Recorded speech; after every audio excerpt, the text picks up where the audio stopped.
Good day everyone, welcome to my channel. So in this tutorial video guys, we will learn how to write a C program that will ask the user to give two numbers, and then the program will simply divide the two numbers using pointers in C programming language. Before we continue, I would like to say thank you so much to all my viewers, silent viewers, and supporters in my channel. Thank you for watching my videos. If you are new with my channel and then you like this video, please hit the like button. Don't forget to share, and please support my channel guys by clicking the subscribe button. So let's get started. By the way, I will put a link in the video description where you can download the complete source code for free in my two websites. Okay, so for your information, I'm using Div C++ most of the time. Sometimes I'm using code blocks in writing my C or C++ programs. It is free to download in their website at bloodset.net.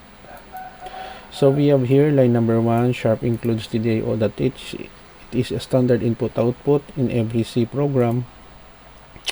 Int main, it is the starting point of every C program. So starting and ending, when we run this program, the compiler will search this code, and execute. Line number 4, we have here a curly bracket begin, and then we have a series of variables. First, second, divide, that is integer. If you are new with programming, when we say integer, it is a data type that consists only with whole number, positive, negative, including 0.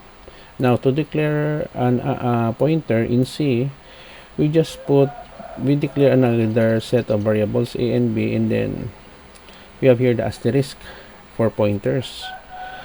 So we have here new line here, line number 8, and then we have the title, divide two numbers using pointers in C. New line, line number 10. In this line of code, we are asking the user to give first and second value. First variable is first, ampersand, pointing. Second variable is second. Now here, take a closer look. Using our variable pointer a and b, ampersand first and second, and then we call the variable divide. So the divide will act as an assignment statement that will hold the computed value of a divide b, or quotient. So after which we display the results. The quotient between first and second, percent %d and percent %d is percent %t, first, second, in divide. And then line number 25, we have here two new line, and then end of program, which informs the user that the program has been ended its execution. We have also new line here in the right curly bracket. Okay, so we close the main function. Okay, so let us compile and run. Okay, divide two numbers using pointers in C. Let's say we have 60, and then we have 2.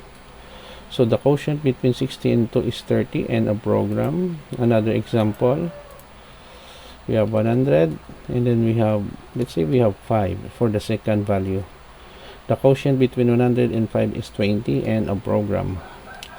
Okay guys, so this is the end of our tutorial video on how to divide two given numbers by the user using pointers in C programming language.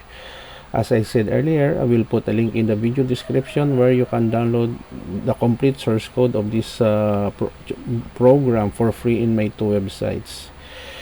Thank you so much guys for watching. Don't forget to like, share, and please support my channel guys if you are new by clicking the subscribe button. See you in the next video tutorial guys. This is your friend Jake saying bye bye for now.